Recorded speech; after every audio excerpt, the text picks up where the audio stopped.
So good evening, everyone, and welcome to the Book Club of California's in-person and online program titled From Bookcase to Bender Room and Beyond, Approaching the Centennial of Rare Book Collecting at Stanford. Thank you for joining us here in the club rooms and for joining us on Zoom. My name is Kevin Kosick, and I'm the Executive Director for the Book Club of California, and it's my pleasure to host the webinar this evening. Tonight, as I mentioned here in the club rooms, we have about 150 or more people registered for this presentation. About 40 people have registered to attend in person, and another 130, 135 are registered to join us on Zoom. So for those of you that might be new to the Book Club of California, we are a nonprofit, member and donor supported organization that is dedicated to preserving and promoting the history of the book and the book arts. Oftentimes we do that with a focus on the literature and the history of California and the West. The book club publishes limited edition books, a scholarly journal, and keepsakes. We host a year-round series of exhibitions and programs like the one this evening on many topics, including fine printing, design, typography, bookbinding, collecting, California history, and much, much more. Now, if you're not a member of the book club, or if your membership has lapsed and you're interested in what we do, I ask you to join our century-long tradition and become a Book Club of California member.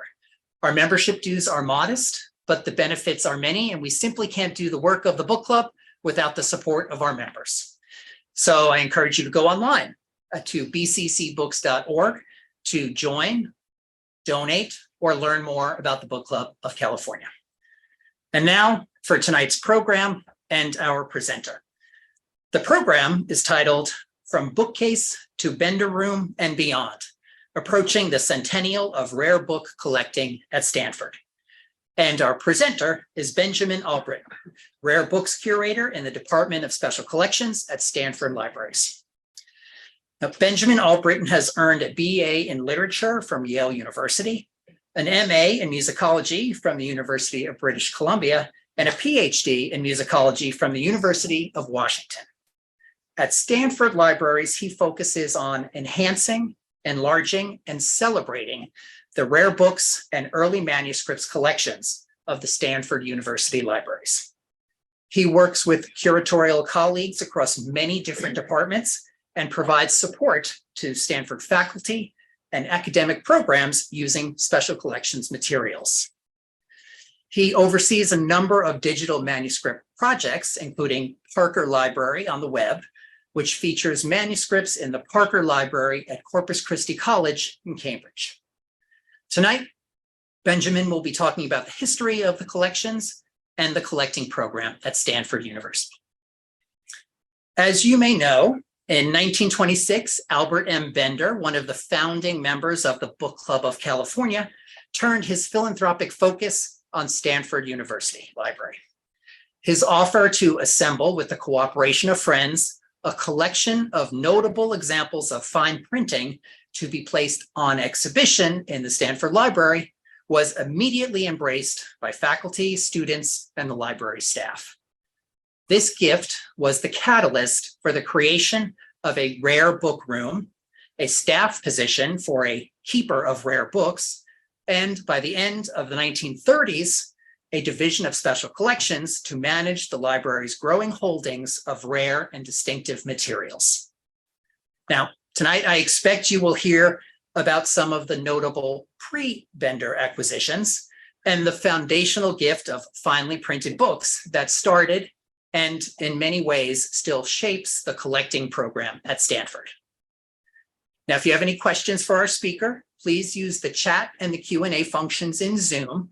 We'll have time at the end of the hour to take questions and have a conversation, and we'll curate some of the questions from the chat and the Q&A on Zoom, and we will also take questions from those here in the club rooms. Now, it's my great pleasure to introduce our speaker, Benjamin Albritton, Rare Books Curator in the Department of Special Collections at Stanford Libraries.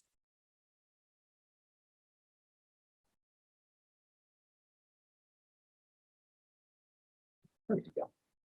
Thanks so much, Kevin. Can you all hear me okay? Yeah, excellent. Good. Just grab my notes here. So first of all, welcome to you all. And thank you very much for the opportunity to speak to the Book Club of California about our collections at Stanford University, and particularly about a project we're working on, which will come to fruition with an exhibition in 2026. So we've got a couple of years. So for everything that I get wrong tonight, please correct me and we'll get it ready before the exhibit actually launches. As Kevin mentioned, my name's Ben Albritton. I'm the current rare books curator at Stanford Libraries, and I really have the privilege to work alongside my colleagues in special collections, various curatorial groups, and our conservation team to steward a wonderful collection of some 240,000 rare books and early manuscripts. We're open to all researchers, and anyone can page material from our catalog and come to use it on campus. And I don't know if you have been extended this offer before, but we would love to see all of you down on the campus to work with our materials. We also maintain an active digitization program with roughly 13,000 books digitized to date, and an effort to increase our output to make our collections more accessible over time. So I started my current role in 2019 and was just settling in when the COVID era arrived and disrupted all of our lives. So it's a real pleasure tonight to be able to reach a point where we can share our collections widely again, and I look forward to meeting you all. Hopefully tonight will encourage you to come down to Stanford and check out our collections a bit more.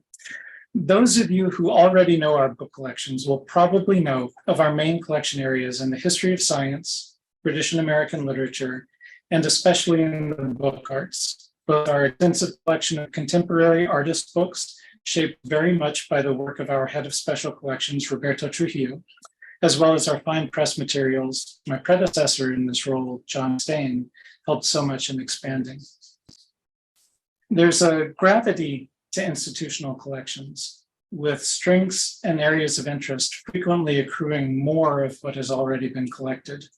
Do you do history of science? Great, let's buy more history of science, and eventually things build up mass over time.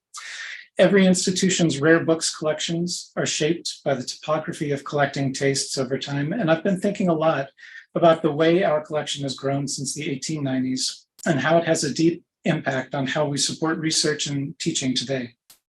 So what I'd like to talk to you about today is a moment in Stanford's collecting history that I think altered how we operated as a library and has shaped the institution we've become in profound ways. I called this talk From Bookcase to Bender Room and Beyond, because I think we can look to the way that we have organized, cared for, and presented our collections in three phases. Before 1926, Albert Bender's gift in 1926, and continuing until 41, and then everything that happened after that. So I'm going to organize today's discussion in a roughly chronological way, talking about the early growth of our rare books collections to the founding of the Typographical Collection in 1926, the development of a dedicated storage area for rare books in the early 1930s, the appointment of our first keeper of rare books, Jeanette Hitchcock, in 1938, the dedication of the Bender Room in 1940, and the eventual creation of the Department of Special Collections. We're going to focus on that 1926 date, the founding of the Typographical Collection, as a catalyst for everything that follows in terms of how we have developed as a rare book collecting institution, and even set the initial conditions for how our collections have grown over the last century. First, though, a quick overview. Many of you will know this early history already, so I'll keep it brief. But let's talk about what happened at Stanford before 1926. So between the 1890s and 1919, Stanford built 4 main libraries. Here are images of that first functional space, which the new university quickly outgrew within just a few years. This led to a second, bigger, more elegant space, some remnants of which can still be found in the fabric of the quad, but which rapidly was also outgrown in the early 1900s. A third library was completed, but move-in was delayed for several reasons, one of which you can see in these slides. And And the other was that the librarians had not been consulted on the building. And so there were some issues with how the workflows worked in this particular library. And then finally, in 1919, the library that's there now and is known as Green Library was completed. So in the early years, collecting of rare materials was often driven by individual tastes, or as collateral in larger collection purchases, or as individual gifts from faculty or donors that came in over time. There was no particular driving principle. And the librarian at the time, George Thomas Clark, says, the library of a relatively young and rapidly expanding university such as Stanford finds its energies and funds wholly absorbed in its effort to fulfill the urgent demands made upon it by the teaching departments, and is unable, therefore, to make much headway in the acquisition of books whose chief appeal to the collector is by reason of their being the product of famous presses. Hence, among its 400,000 volumes, the Stanford Library possessed few of the finely printed books so keenly sought by collectors for aesthetic reasons. So I'd like to take a few minutes to look at some of those early collections, what they looked like, and what rare book collecting at Stanford looked like up to 1926. And like so many things having to do with Stanford University, the story begins with the Stanfords themselves.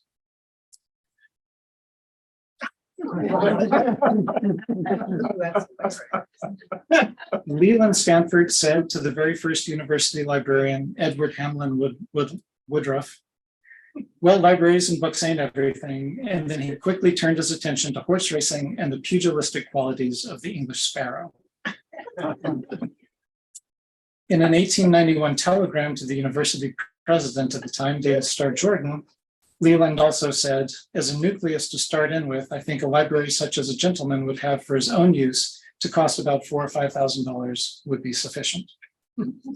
So despite these kind of unpromising quotes, the Stanfords were, among many other things, book collectors, as you all know. And while application for the university library was always contentious, their own collection was extensive. In their San Francisco mansion on California Street, by 1878, Flora Haynes reports that the books have already outstripped the space allotted to them. The collection was described at the time as containing examples of fine bindings, but also, quote, the owner evidently cares more for the contents than their dress, as the library editions proper are largely in plain but substantial bindings of half-calf. In the 1890s, after Leland Sr.'s death, Jane decided to give the books to Stanford University Library. However, the majority of those books were destroyed in the 1906 earthquake and were never brought into the university holdings. A sampling of the books owned by the family survives, and as part of the Stanford Museum, they were transferred to the library in the 1950s. There's a finding aid available so that you can actually see kind of what was in the Stanford collection. Nonetheless, given the importance of the Stanfords in the development of the library, let's start with Jane Stanford and her role in shaping the holdings. Her first major purchase for the university occurred in 1890, a year before students arrived at the new university. While in Europe, she acquired a sizable collection from the Nuremberg bookseller Ludwig Helbing. Helbing billed her for 1,160 marks, but in typical Stanford fashion, Jane countered with an offer of 1,000 marks, and also a threat to return all the books tomorrow should the offer not be accepted. The bill was paid in July of 1890, and apparently the books shipped to California. I haven't been able to track down an inventory for that first sale. I'm still looking for it, and hopefully we'll find it. I imagine some of those books are still in our collection today, and hopefully in a few years we'll be able to confirm that. More securely, though, are items that we know came directly from Jane's own collecting practices or her influence. And some of you will have seen the Sarah Choir book in recent exhibits in Green Library at Stanford. Jane received this choir book from the Reverend Angelo de Casanueva, pastor at Monterey, in 1888. And she received also at the same time a package of loose music. One was a mass, and then the other was a collection of other mission music. We knew where that collection of mission music was up until the 1930s when it was microfilmed over at Berkeley as part of a WPA project, and we've never seen it since. So if you have friends in Berkeley, please let us know. I'm sure it's stuck in a cabinet somewhere and we'll recover it someday. It's never showed up on the market, so I'm assuming it's just somewhere and lost. So these sorts of things that Jane was bringing in were special books, but sort of gifts to her for the most part. She wasn't actively collecting material like this. She collected photography by Muybridge, of course, as well as a number of other things.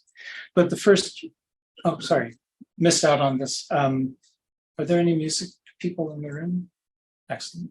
So one thing to point out here is that unlike most chant manuscripts, this is actually showing polyphony of the type that would have been sung in the missions here in California. So it's a fairly simple. Is this two voice? This is two voice, yes, which is quite unusual. Yeah. All right, so that's just a little aside for the music folks. All right, this is another famous early collection that many of you will have either read about or heard about, the Hildebrand Library.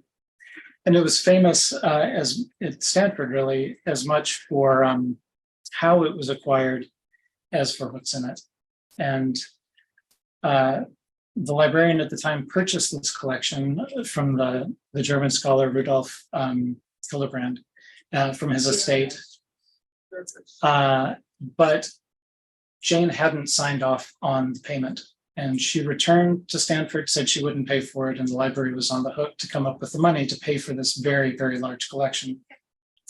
So you see there were galas performed, the university librarian played the lead role in a drama, and apparently it was quite a big social affair, and the money was raised eventually to pay off this collection. Now, what was in that collection was a pretty wide-ranging sort of material, but it forms the core of our Germanics collection today. There is a catalog, handwritten from the purchase, and my good colleague Kathleen Smith, the curator of Germanics at Stanford, has been working on a project to have the whole thing transcribed. So if any of you all want to transcribe 19th century German, I would put you in touch with Kathleen, and we would love to finish this off so that we've got that early catalog completely fleshed out. And this is a pretty good example of the sort of thing that was in the early books among Hildebrand's collection. So this is a 1521 edition of a German medieval epic poem with woodcuts, and we should probably have our conservation team look at it, because as you can see, it doesn't lie open very well. Binding needs a little bit of work, but still in the collection. What's the title? Sigonaut. Yeah. Okay. So the next sort of acquisition that we got were large collections coming in from faculty members. And Ewald Blugel was in the English department at Stanford. He was an early and middle English scholar, and his books came to us after his death in 1914. And it was a huge collection. Here he is in his office, surrounded by many of the books. We've been trying to identify some of the things lying open on the table, and I think we can actually, so we'll talk about that more. But among his collection was a large number of incunables. So it's sort of the core of our pre-1501 book collection comes in at this time in the early 20th century. But as you can see, there's no direction to the collecting at this point. This is all sort of opportunistic as we go. So the last big library that I'd like to talk about with you all today is a rather confused one, mostly centered on this house, which had two names, Thurlow Lodge and Sherwood Park. And some of you may know about this house already. It was built in Menlo Park between what is now El Camino and Middle, I think. And it was built by Milton Latham, short-term governor of California, and his second wife, Molly Latham. And they ran out of money fairly quickly after building the house, appointing it with wonderful European furniture, fountains, art imported, and then a ready-made library, which they had custom bound. They ran out of money. Mrs. Hopkins bought it and gave the whole thing to her son, Timothy Hopkins, her adopted son, Timothy Hopkins, who promptly renamed it Sherwood Park. So as we talk about Thurlow Lodge, Sherwood Park, those are the same house, and the same library moves between hands and eventually comes to Stanford. So this is the house. The only thing left standing is the gatehouse that's still in Menlo Park, so you can drive by and see that. The fountain here, the winged lions that are, I think, down here are now on Palm Drive on Stanford's campus. The Hopkins basically dismantled the house and gave it to Stanford over a period of time. This is the library, and you can see the bindings along here, just making those out. Those were all custom done by the Lathams, usually with their names embossed somewhere. And what I thought was interesting is this has always been described as a sort of boring gentleman's library and has been hid away in our stacks for a while. But the number of books that Molly Latham had her name put on specifically is quite broad and covers all kinds of topics from literature to science and beyond. So I think there's more work that could be done on this particular collection as a 1870s California wealthy person's library and what they were doing with it. So more to do with that. Timothy Hopkins also gave us our first papyri. He got 4 from the Egypt Exploration Society. We know where 2 are. 2 are still missing. Again, if you know anybody in the area who's come across the papyri, one happens to be a fragment of Homer. So we'd really like to get that one back. It must be in a drawer somewhere, but we will find it. Do you know what the Homer date's from? I don't, but I'll look that up for you. Our 1493 Latin Nuremberg Chronicle came from the same library. This gets used regularly. And our Carlton Watkins prints also came out of this sort of collecting group. So again, very eclectic, but also laying a bit of a foundation for the types of books we collect now. So early printed books, Californiana, photography, and that sort of thing.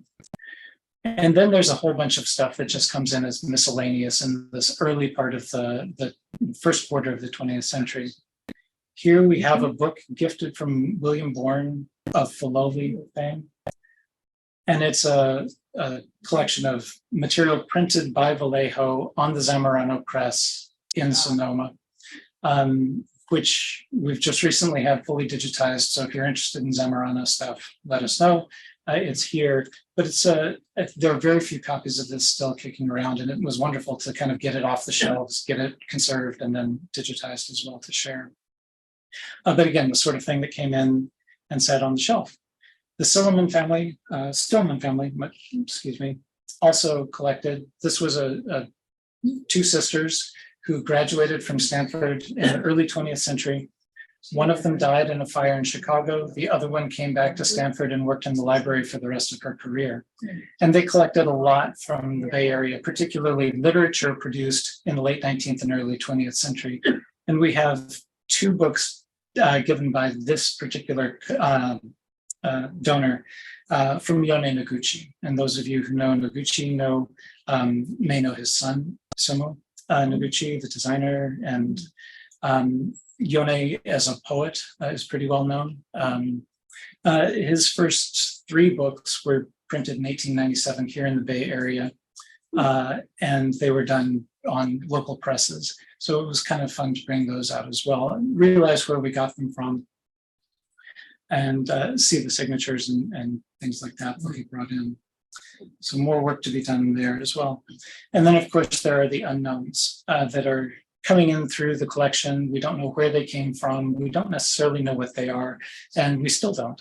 And so what you see here is our conservation team looking at something that came out of the vault during the COVID era, which had been sitting on the shelf for a good 40 or 50 years after we lost the catalog record. Didn't lose the object, just lost the catalog record. And there was this giant manuscript sitting down in the basement. So we brought it up, the conservation team looked at it.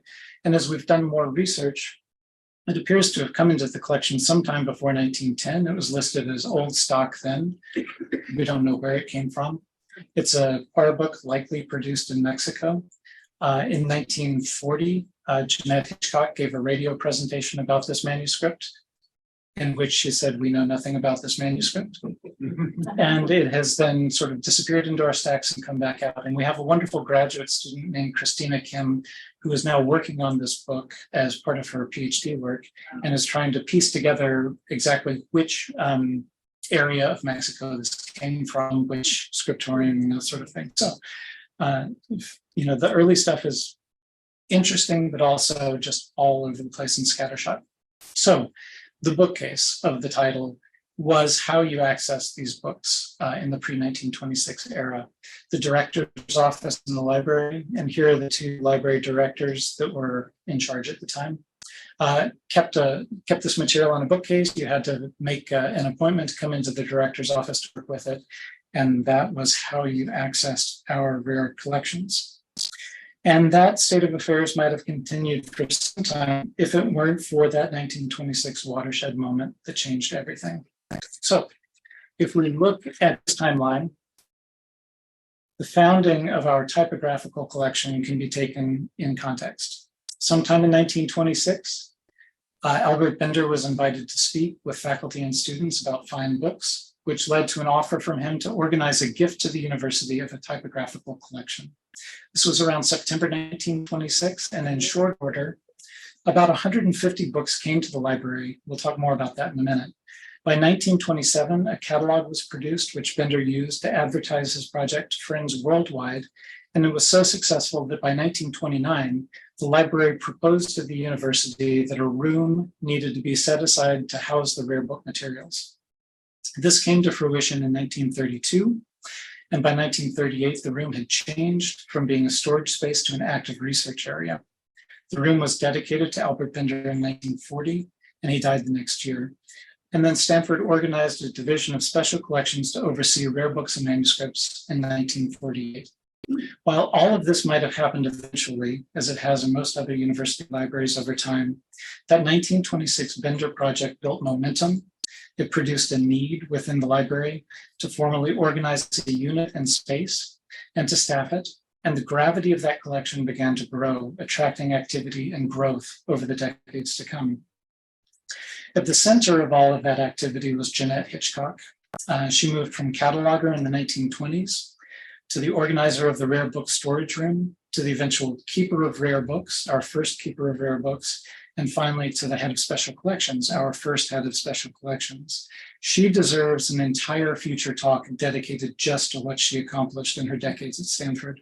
But as we talk about the Bender gifts tonight, keep in mind that she's the one behind the scenes making all of this possible for what the library eventually did with those gifts. So that 1926 gift, which became the typographical collection, what was it? How did it come to us? Albert Bender probably needs no introduction for this particular crowd. And Anne Harlow wrote a very nice piece in 2008, giving an overview of his life and role in the Bay Area arts and literary circles. To quickly summarize, just to jog our memories, Albert Bender was born in Dublin, Ireland in 1866. His father was Rabbi Philip Bender. The family moved to England, and then Albert came to the US in 1881 to work with extended family.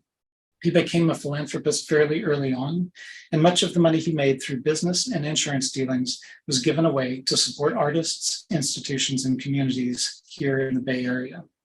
There's a lot to dive into in his life, the network of associates, friends, artists, and collectors that he cultivated, and the wider effect of his generosity on the Bay Area in general, but I will leave that to more competent biographers. As I was getting to know the collections at Stanford, I kept coming across references to a typographical collection and to Bender's many gifts. One letter described it as like Christmas Day ever since you took an interest in Stanford. But our item descriptions are no longer organized around this typographical collection. And I have been unable to find the list of materials which belong to that designation.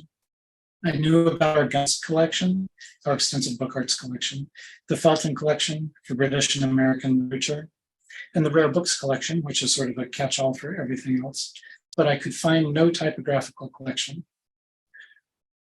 For the last year or so, the collection has been re-emerging from a variety of sources: annual library directors' bulletins, that thankfully listed individual gifts to the library for the decade or so we're concerned with here, acquisitions logs maintained by the library staff, and a slim publication from 1927 describing a collection made possible through the generosity of Albert M. Bender and his friends. That volume lists between 140 and 150 books, depending on how you count, ranging from 1499 to 1926, organized by press and listing the group of donors that Bender was able to assemble. So we finally have the core of gift of the rare book collection at Stanford problem solved, right? Here's that list of donors. And we'll make all of this available online because I know the slide's a little small, but some of the names that you'll see here, like Morgan Gunst, the Lilienthal's, Nash, John Henry Nash, and others are names that you will all be very familiar with in book circles here. So Bender was able to gather this group of folks together, and they really went to town. So among the items that they gave to us in that initial gift, 4 Aldines, 4 Ashendines, 8 Baskervilles, 1 Incunable, which we'll talk about in a minute, 1 book from the Koala Press, which was the Yates Sisters fine press in Ireland. The Doves Press, we got 4 of those, Golden Cockerel, Grabhorn, Kelmscott, Nash, Bodoni, all of the materials that you might hope to have in a collection like Stanford's that had been unable to acquire this material was coming in all at once. Just a quick, would you mind just defining incunabulum for some people who may not know what that is? Sure, absolutely. Thanks for that. So a book printed with movable type before 1501. Right. So digging in further, I was able to track down almost all of the items from this 1927 catalog. I was soon struck by the fact that in almost no case, though, was Albert Bender mentioned in our current library records for those materials. And there was no mention of the typographical collection at all. In due course, it became clear that much of that information had been lost through collection reorganizations in the 1970s, and then through the transfer of library card catalog records to online records. The typographical collection items are now in at least six different collections within the library and branch holdings, though I believe they're still all within the Stanford Library's collections writ large. But you can see they were dispersed across a variety of collections, and then the Art Library and the East Asia Library as well. So how do we start piecing this all back together? Albert Bender's gifts jump-started the formal special collecting at Stanford. It feels important to celebrate the person who was able to build a community of philanthropy that helped our library become what it is, to celebrate the individual members of that community, and to know more about the overall shape of that early collection, because as I mentioned earlier, its weight continues to influence the library to this day. So if we know that provenance is a problem, how can we address that? Let's look at a few of the items from the 1926 gift to get a sense of where the issues lie. In this one, a 1499 Cicero, it's pretty easy. Bender's bookplate shows up on the inside of the front board and has actually been recorded in our catalog. So we know that's there. We know it was Bender. It's been associated with Bender ever since. But let's look at our 4 Aldines. So here you see 2 of the smaller octavo Aldines and then a folio lying down on its side. Here we've got gift plates from the donors, and these match up with the name list on that catalog from 1927. And we have the early Stanford stamps, which are numerical stamps, and these match up with acquisition logs over time, some of which had information. So we can go back through the individual items and start piecing these back together. But quite often this information is simply not included. So here we have a bookplate of Charles Elkis. It appears nowhere in our online catalog, but this is part of that 1927 gift. So we're doing a little bit of archaeology within our archives to pull all of this information back together. Finally, we've got some old shelf tags still kicking around in these books. So here we have a shelf tag that lists the typographical collection, and then on the left-hand side, the Bender room. And underneath that, you can just faintly see there was a stamp before that. which looks like Bender Memorial, but it's a little hard to tell. So we'll take a look at that. So the accretions that have happened with our collections over time have made it hard to put all of this back into sort of logical order for an exhibit in 3 years. So let's look then, the work I've been doing to prepare for a 2026 centennial exhibition for this collection has included scouring correspondence, annual bulletins, individual books, and other records to try to build back an item by item provenance for each of the books in this initial gift. I think we'll be successful, but then I'm reminded that Albert Bender and friends gave books for nearly 15 years after this initial gift, and they gave a lot of them. From 1926 to 1932, when the Rare Book Room opened, the Typographical Collection grew fourfold, and then things really started happening. The annual bulletins throughout the 30s include page after page of gifts from Bender and friends. I don't have a final count yet, but in 1941, I'd estimate that the initial 1926 collection had expanded almost 100-fold, alongside other book collecting efforts the library was engaged in. So trying to add this provenance information back is going to be hopefully the rest of my career. Let's see. So Bender continued after that room opened to focus his attentions on helping Stanford to acquire a variety of different fine books from all periods, along with manuscript materials and even photography. As you all probably know, he was a supporter of Ansel Adams early in his career. And a few quick examples of these post-1926 gifts include a 1475 Nicholas Jensen Augustine, a variety of manuscript materials, which kickstarted some of our manuscript fragment collecting. I should point out, though, that with most of these early manuscript materials, they're always represented in fine bindings. So this on the left is in a red Morocco Riviere binding. So not just a manuscript fragment, but also done up into something very special. He gave us our first Quran, 19th century Quran. And finally, much of his material, which he helped sponsor to have printed here in the Bay Area, came to us through these gifts, often presented from him or from the people that he had given them to. And finally, some very targeted acquisitions. In 1927, going back to George Thomas Clark, he wrote that Bender has in mind many desiderata which he hopes may be acquired in the near future. But rare items like the Kelmscott Chaucer, a copy of which Mr. Herbert Fleischhacker has authorized him to purchase, are extremely elusive and appear in the market only at long intervals. Bender eventually did find a copy for us, and not just any copy, but one of the copies bound in white pigskin at the Doves Bindery, and one which we use in teaching almost weekly still. So we've got with you there. Because of this joyful and untiring collecting, by the time the Bender Room was dedicated in 1940, it was a hub of book research at Stanford, a repository for antiquarian materials, an exhibit space, and an event space. While we've since moved our special collections into a larger and more functional space on the second floor of Green Library, the Bender Room remains as a beautiful space to read, and as some of you will know, boasts a very fine view of the quad on a summer evening. So go up there and check it out if you can.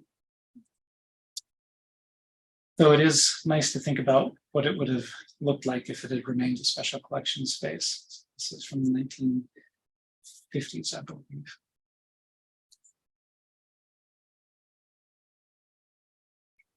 In 1941, Albert Bender dies, and his death, his obituary was carried in California newspapers, and the ripples of his death were felt quite widely. I've been focused tonight on what he did for Stanford, but should also point out, of course, that he did the same thing at Mills College, at San Francisco Public Library. He donated to Berkeley, the Legion of Honor, and even to museums in Ireland, all of whom benefited from his energy and generosity. While his 15 years of association with Stanford Libraries was relatively brief in the grand scheme of things, his impact and the influence is still felt, and an acquisition fund that bears his name is still used to collect fine press material for our collections today. As we prepare to mark that initial gift in 2026, we're going to continue to reprovenance many of these works and think about how best to tell the story of the gift that changed rare books collecting at Stanford. Your thoughts, feedback, facts, ideas, and stories will be most welcome in that process. Before I sign off, I'd like to thank my friends John Mustaine, Emeritus Curator of Rare Books, and Peter Whidden, Rare Book Specialist retired, for their kindness and wisdom as I've come up to speed on the job. They've pointed me in many directions to find out material about this information. And as you can tell, they were very happy at the prospect of retiring. All right. Thank you all. Thank you, Kevin. And thank you to the Book Club of California for hosting me. I am happy to answer questions.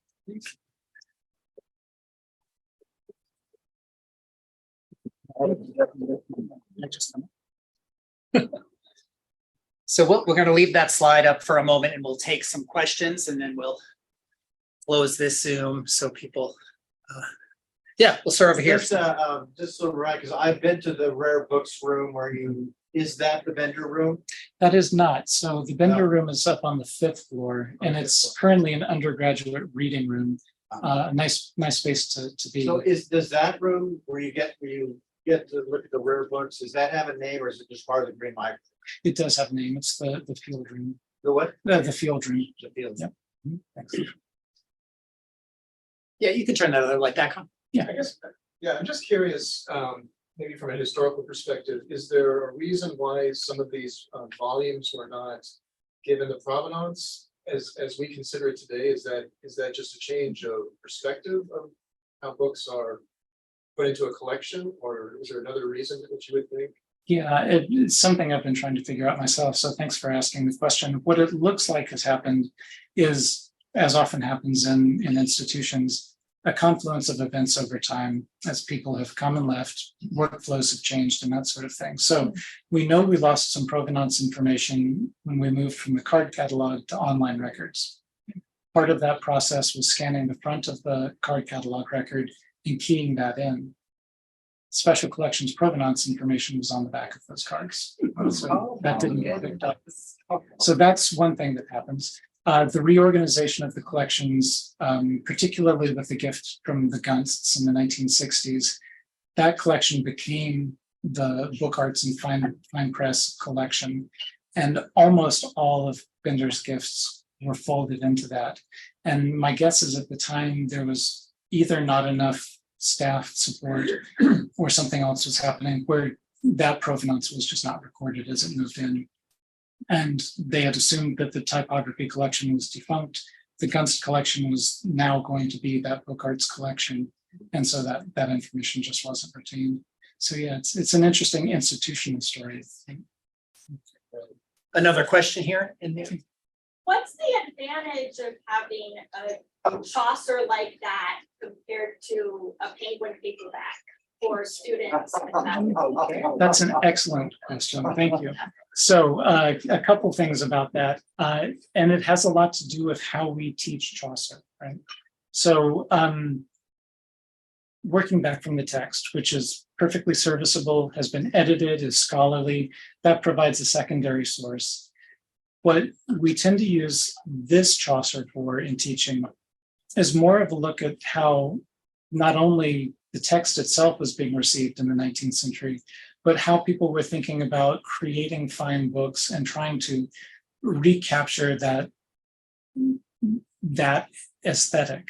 So something that looked like a 15th century book or a manuscript being brought into the 19th century is something that we can put alongside the student's scholarly Chaucer and say, now think about this as an object, think about it as a process and what it means to transmit a text that way. So thank you for that question. I appreciate it. Kind of an additional part of that question is, could you give an example or some more examples of specific classes that are using rare books? Yeah, absolutely. So just like John was saying before me, I see about 20 classes come through special collections every quarter. So that's about 2 a week. And they range from everything from English department classes that are interested in book history to Professor Paula Finland's various classes on history of sciences and commodities, where she uses the primary source books as a way of engaging students to think about 17th century commerce or the rise of coffee, tea, and tobacco in Europe and things like that. We have biology professor who does animals, sort of animals in books.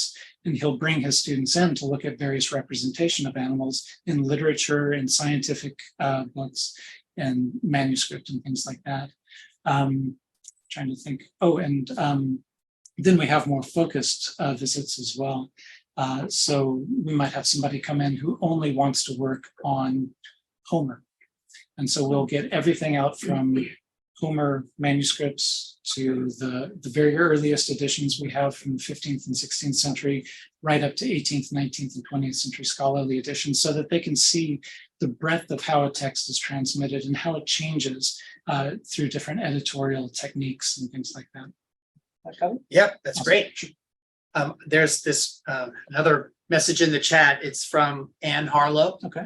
And Excellent. it says, thank Ann. you. Yeah, no, And thank you. thanks for mentioning me. Uh-huh. I'm still working on a dual biography of Bender and his cousin Anne Brammer. Oh, fantastic. I got a little confused about whether you meant that the list in the 1927 catalog was the typographical collection at that time.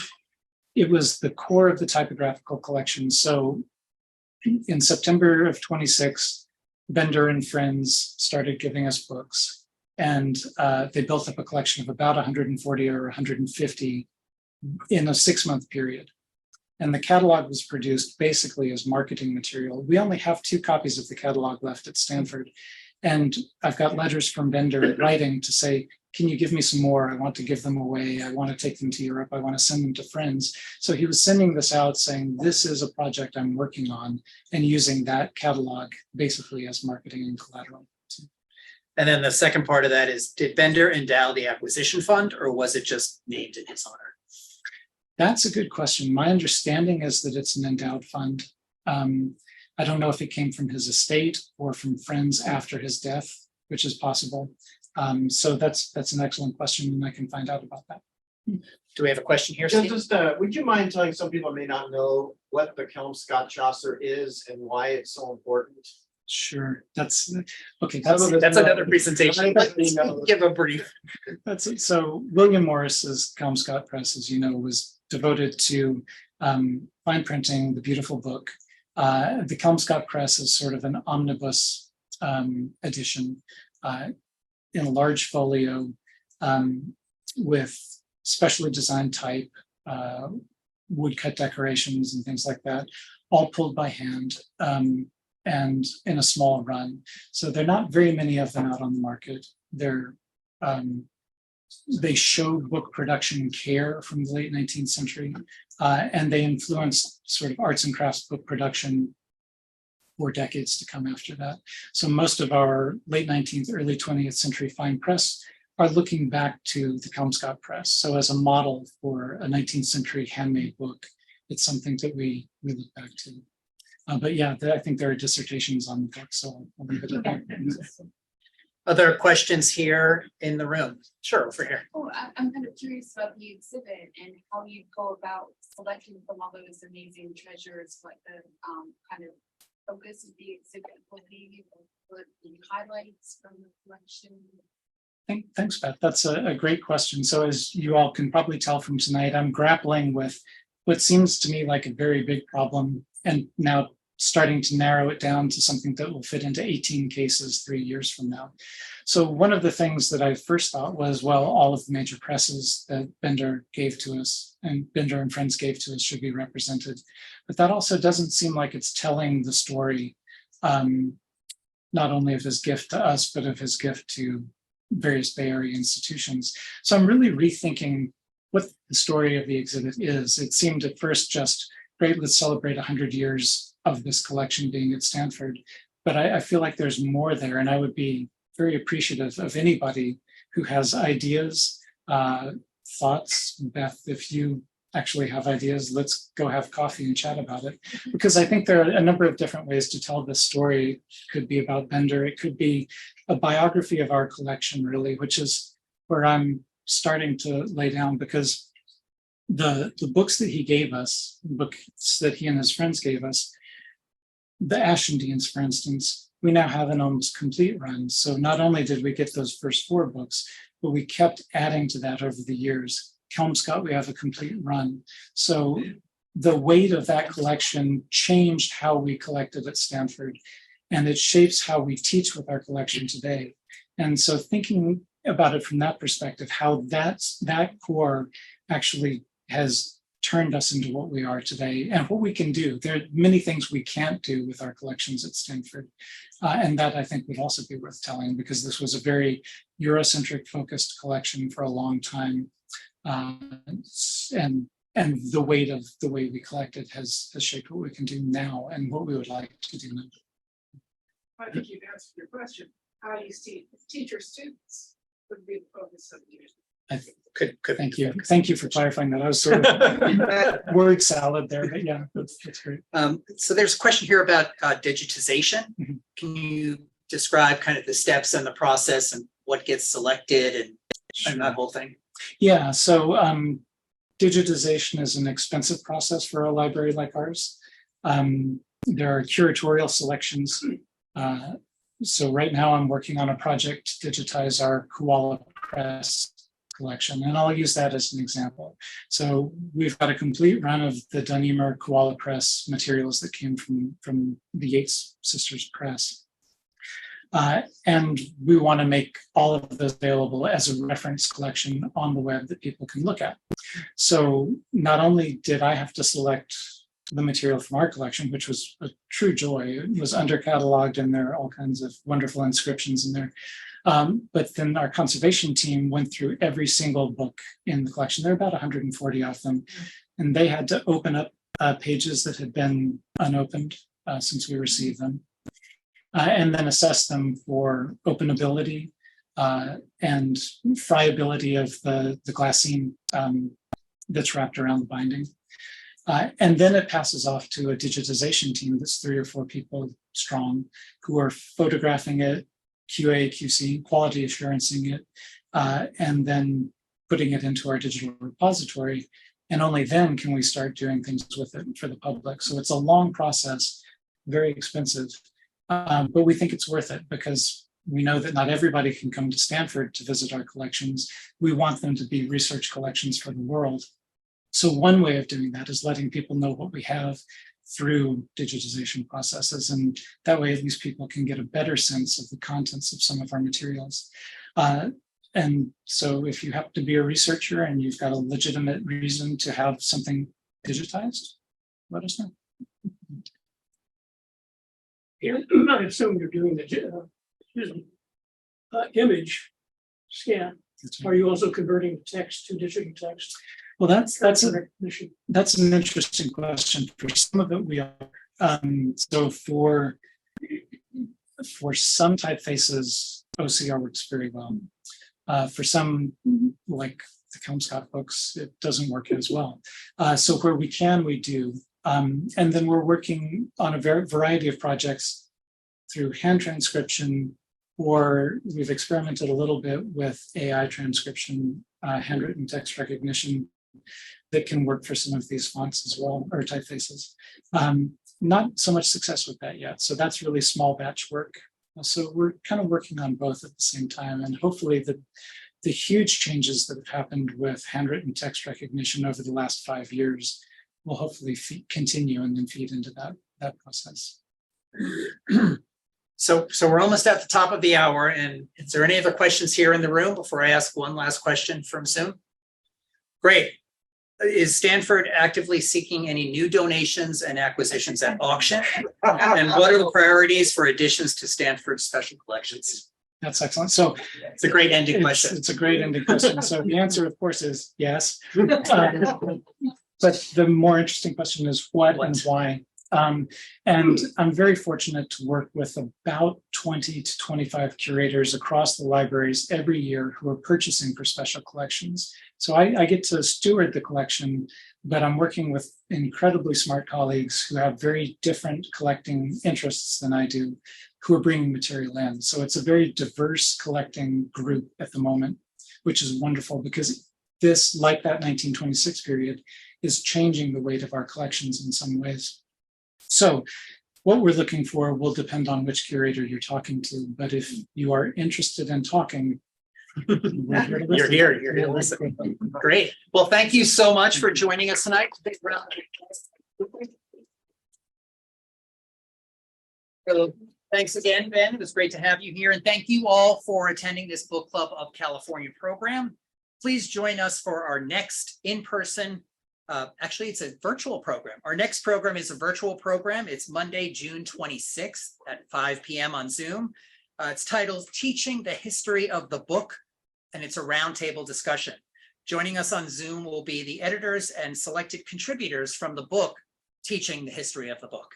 So you can register for that event online at bccbooks.org/programs or in any of the emails that you might be receiving from the Book Club of California. So thanks again, everyone, for joining us. I hope you have a wonderful evening. Take care, and we look forward to seeing you soon.